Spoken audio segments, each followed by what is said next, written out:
Namaste and welcome, everyone. I hope you had a good week since we last were together.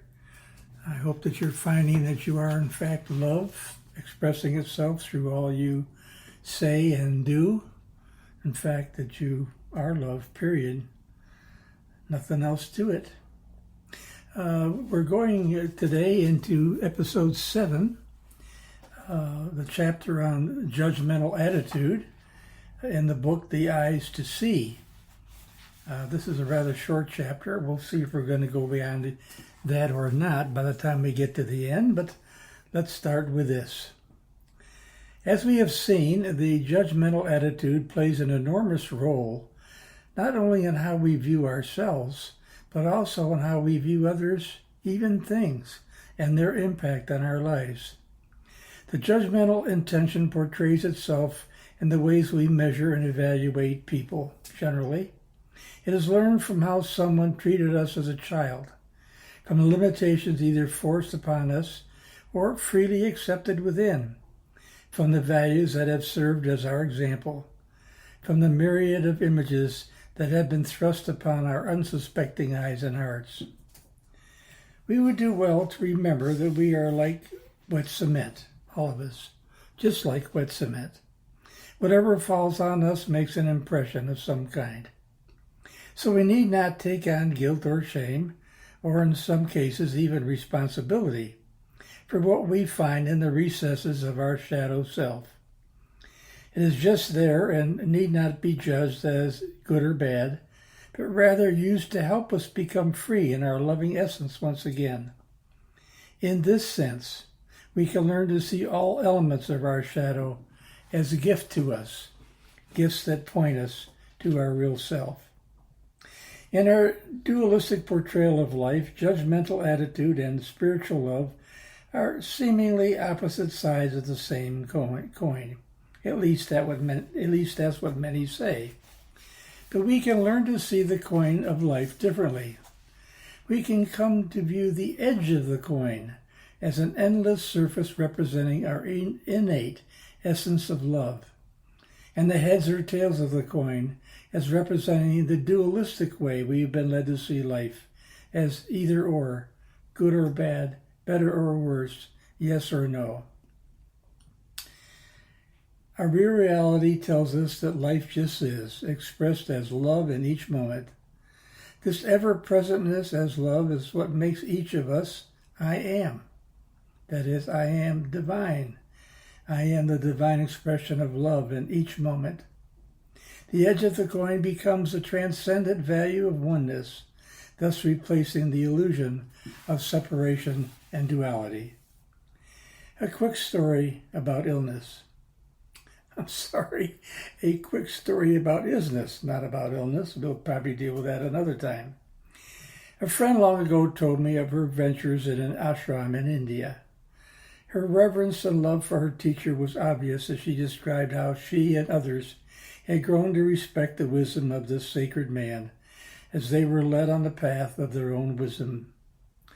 Chandrika told of a sign that had been erected over the entrance of the ashram, which announced, "Isness is our business."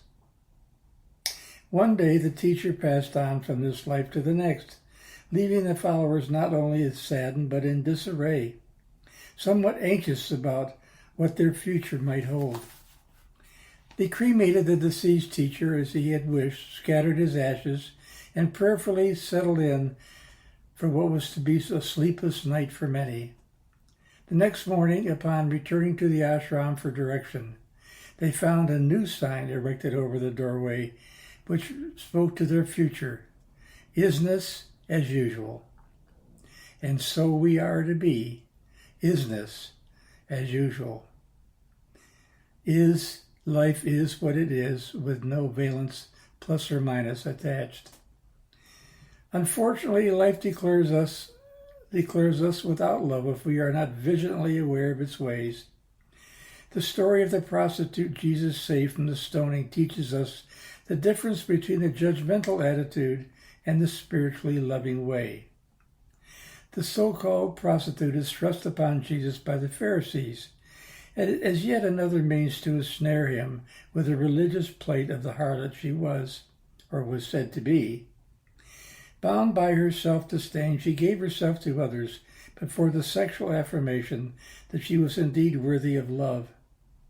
Then, as would be now, she was condemned by the Pharisees, who were incensed by her prostitution to the sins of the flesh. However, Jesus saw her otherwise. He looked upon her actions, beyond her actions, into her heart, knowing that others used her for only their own sexual comfort, while he alone loved her for her innate essence of being. Jesus loved her for what others could not see in her, the beauty of her oneness with all that is. And that means all of us, actually. Her persecutors saw the harlot only with a judgmental attitude. Ironically, this was a product of their own prostitution to the use of this condemnational outlook toward others, perhaps in their patriarchal view of the world towards women. Should Jesus do otherwise, he would likewise be judged a fool who saw no harm in a seemingly unholy act, who prostituted himself to a world of evil rather than good, as he professed.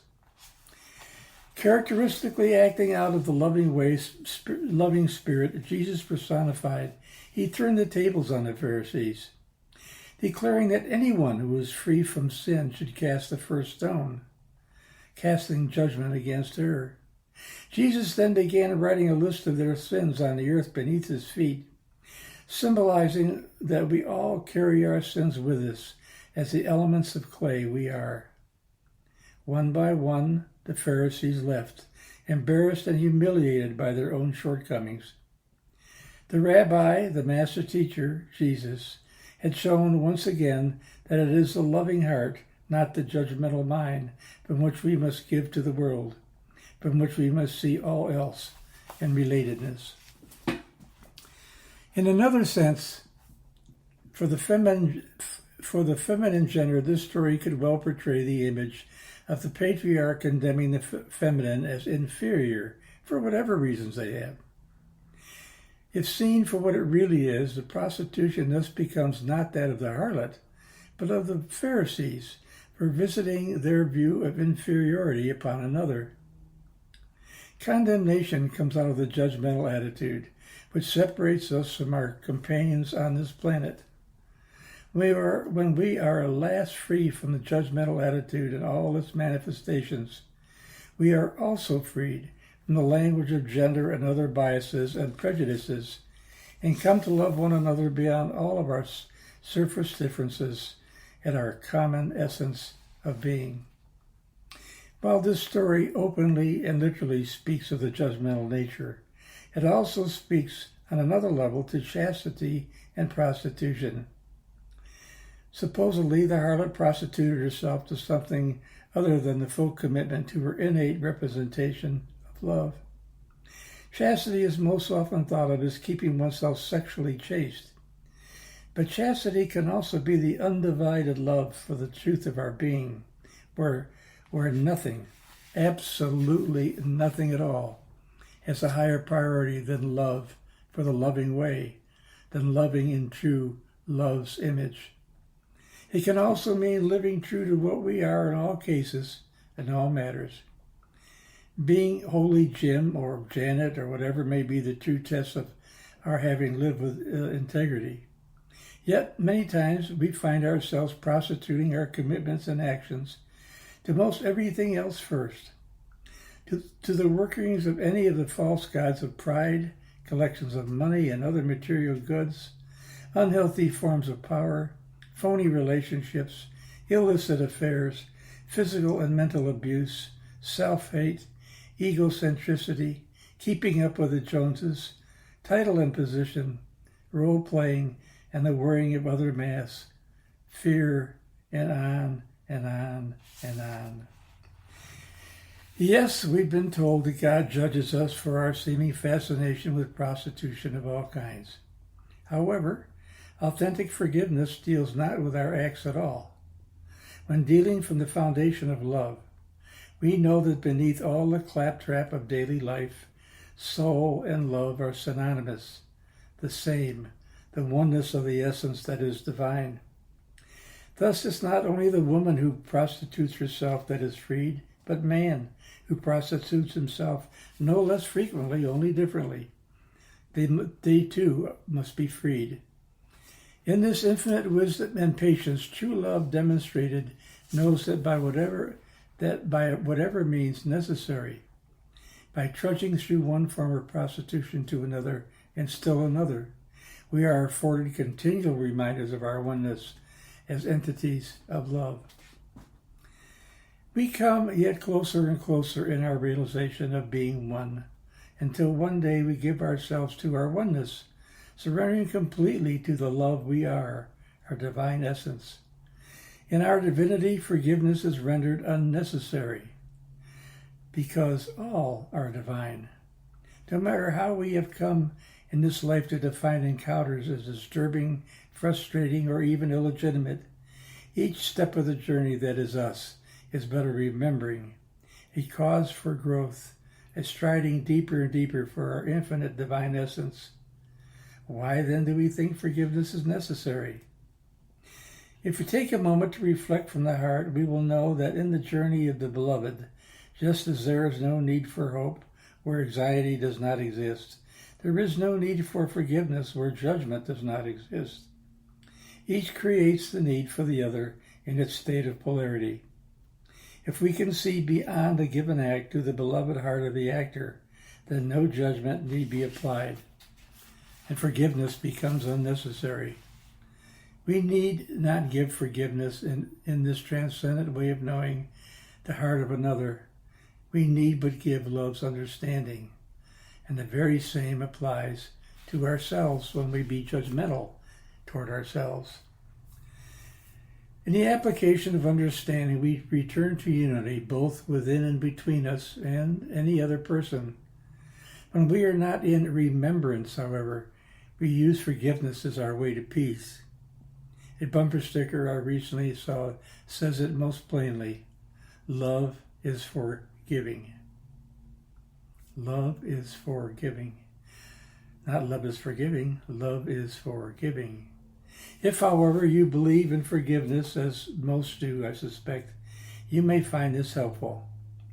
An intimation of the universal healing of forgiveness has been given by some people who have passed through hell and emerged unscathed in inner integrity. In his book, The Pain That Heals, Martin Israel brings to bear a particular prayer that was found on a piece of wrapping paper near the body of a dead child in Ravensbrück, Nazi concentration camp, where it's estimated that 92,000 women and children died. Here is that note. O Lord, remember not only the men and women of goodwill, but also those of ill will. But do not only remember the suffering they have inflicted upon us. Remember the fruits we brought, thanks to suffering, our comradeship, our loyalty, our humility, the courage, the generosity, the greatness of heart which has grown out of all this.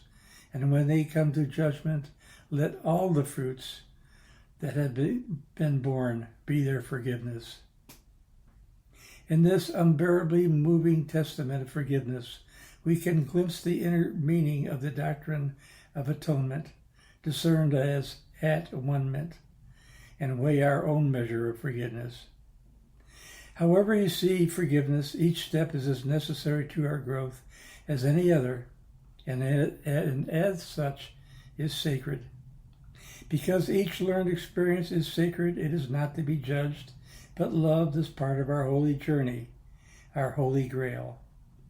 We in our holy journey are thus rendered one, the same. We too learn to see, accept, and live the eternal love each of us is. As we learn to do so, we will eventually be free of the judgment upon which we so harshly impale ourselves, and use to slay others in the society we have helped create. Let any who is not judged unjustly cast the first stone. Let each who accepts and lives eternal love embrace all in that love. That's only about 15 minutes, but I think that's fine. It's a tough topic to handle, and I think one that needs some contemplation, some discussion perhaps between now and when we meet next week. It just is what it is, but it's a very special time. These are very special times. And this chapter on the judgmental way and forgiveness is an important one. Next week we'll deal with the chapter on Abraham, the story of inner work. That's a very, very, very important chapter. You know that I very much like to use the little notes that I find hither, thither, and yon from week to week to end each one of these sessions. So here's one that I think will make you go a little deeper. It's found in the Bible, Matthew 5:44. Love your enemies. Let them bring out the best in you, not the worst. Whoa. Love your enemies. Love them. Let them bring out the best in you, not the worst. That's a profound one, if I ever heard it. So between now and next week, take care of yourselves. Stay well. Be happy. Love, love, love one another and all around you. Namaste, everyone. I love you.